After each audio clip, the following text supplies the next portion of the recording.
Welcome back, ladies and gentlemen, to MC Small Talk. Today we're at Mifflin County High School with Miss Tish Maclay, athletic director. Talk about the experience you've had over your first few years as an athletic director.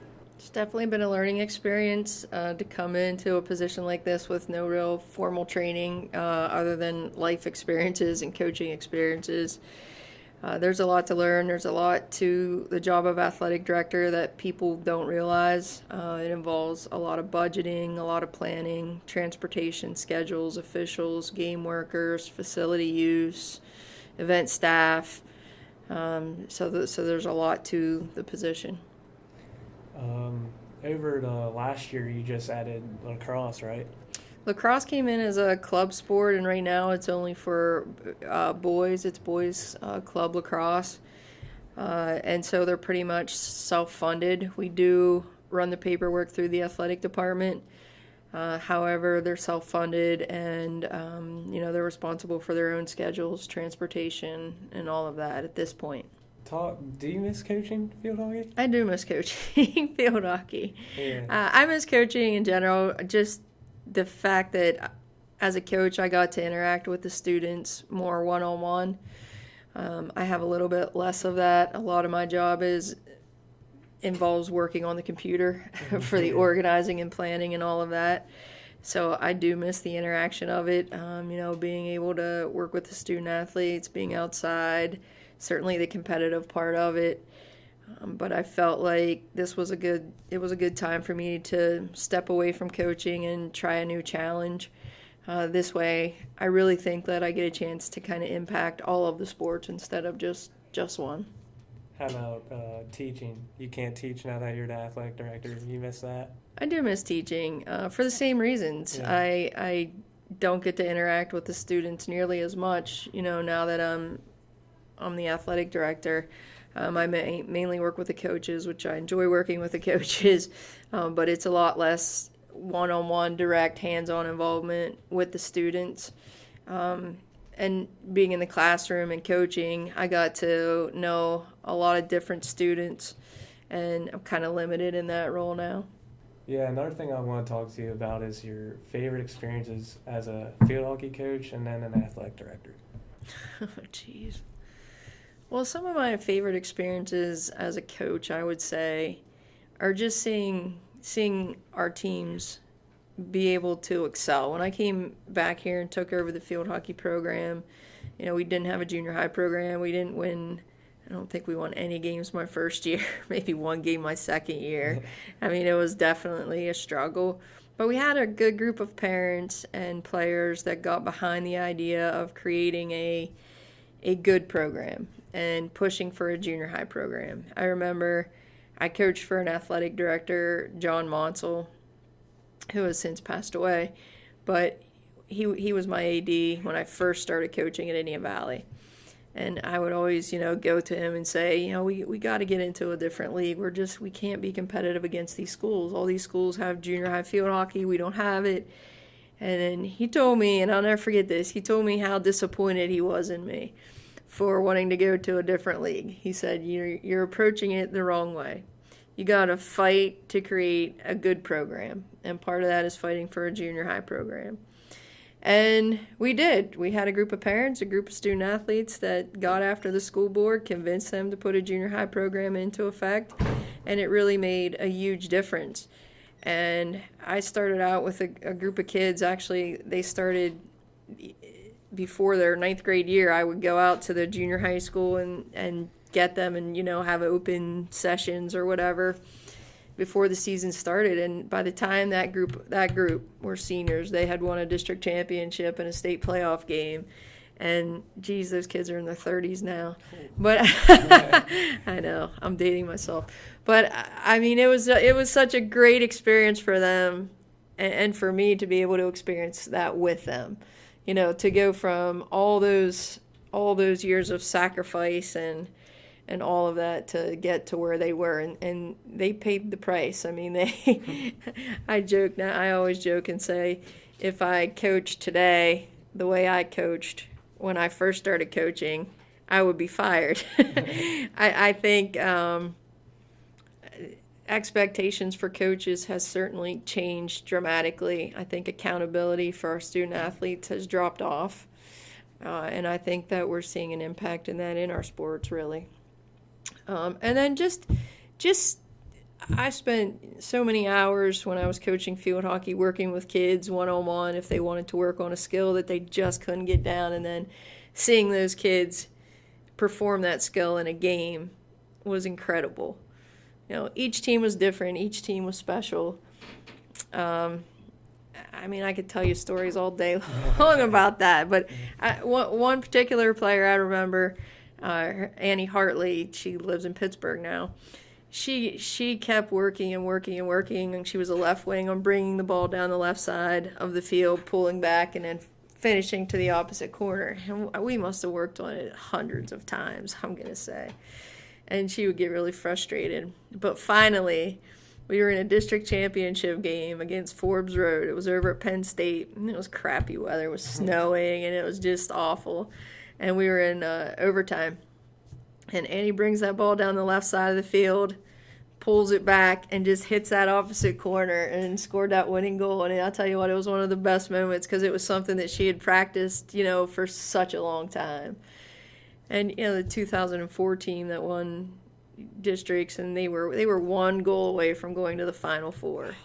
And it was a very controversial, tough call that knocked us out. But that team was really special, too, simply because they really had each other's backs on and off the field, and they just communicated so well. Individually, they were not the best players. They, if you look at the team collectively, they probably weren't even some of the most talented players I've coached through my career. But together as a team, they were really a special group.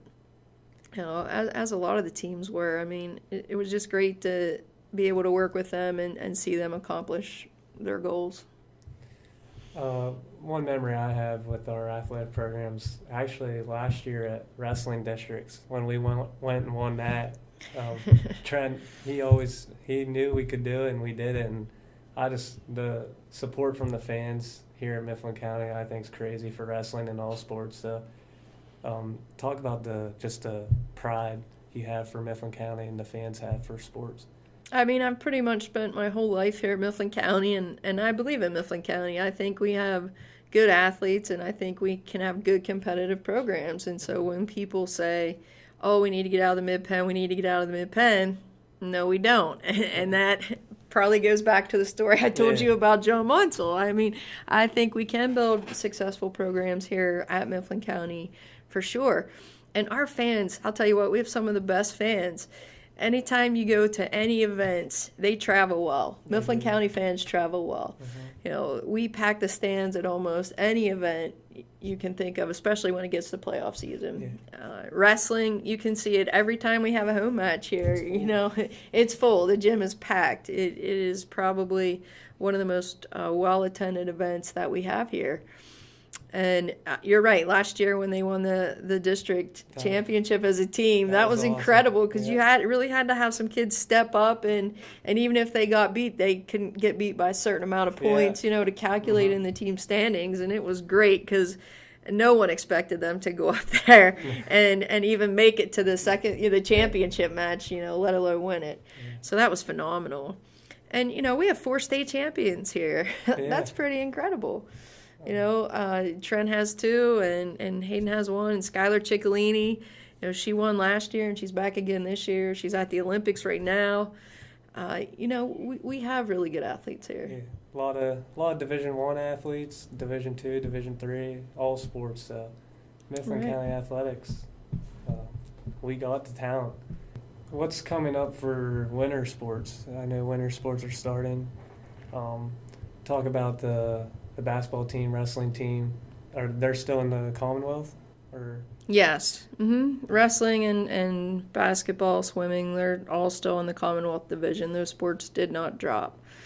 So in the winter, we offer girls and boys basketball.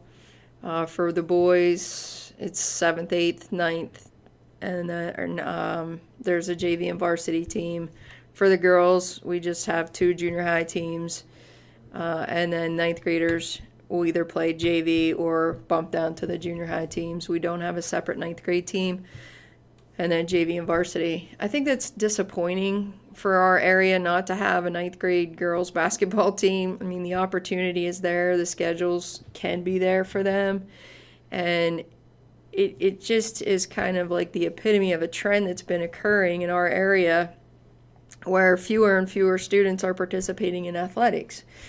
You know, we're a one county school now. You know, as you know from your history, at one time we had 3 high schools, and then we had 2 high schools, and now we're down to 1 high school. But even when we were split into those different schools, we still had tons of kids coming out for basketball and for all of our sports, really.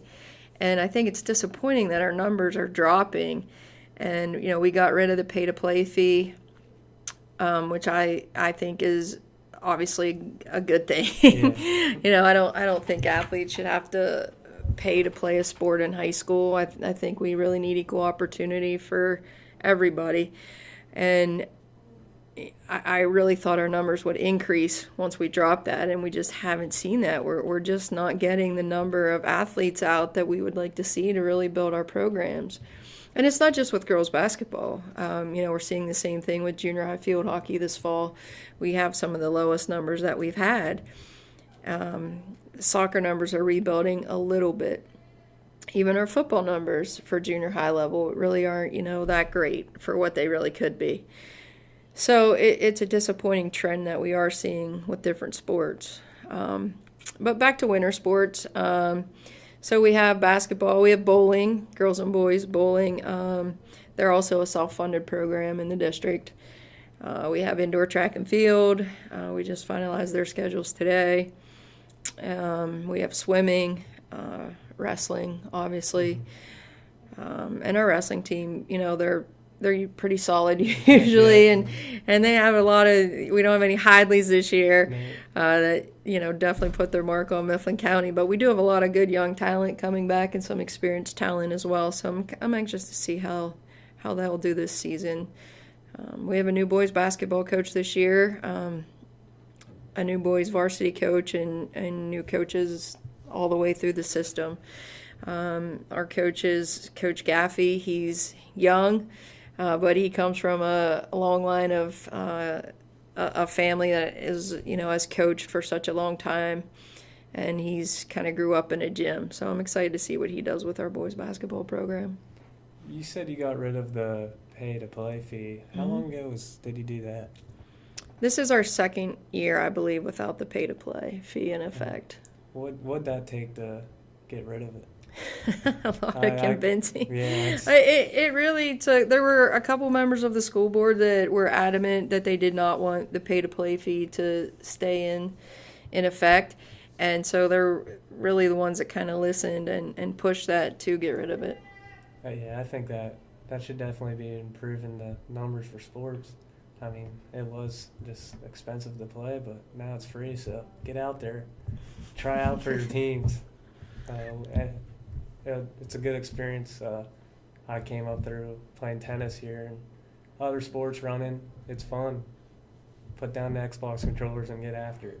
Now we're going to transition into just a little bit of Mifflin County talk. One question I have for all of our guests is favorite restaurants in the county. Oh, my. I think Vince makes a good cheesesteak, good chicken cheesesteak, good Italian sub. I really got to give a shout out to Vince. He's pretty good. Angelo's, of course, you know, is a Mifflin County mainstay. Yep. Bellevue Inn is another one that's, you know, pretty solid as well.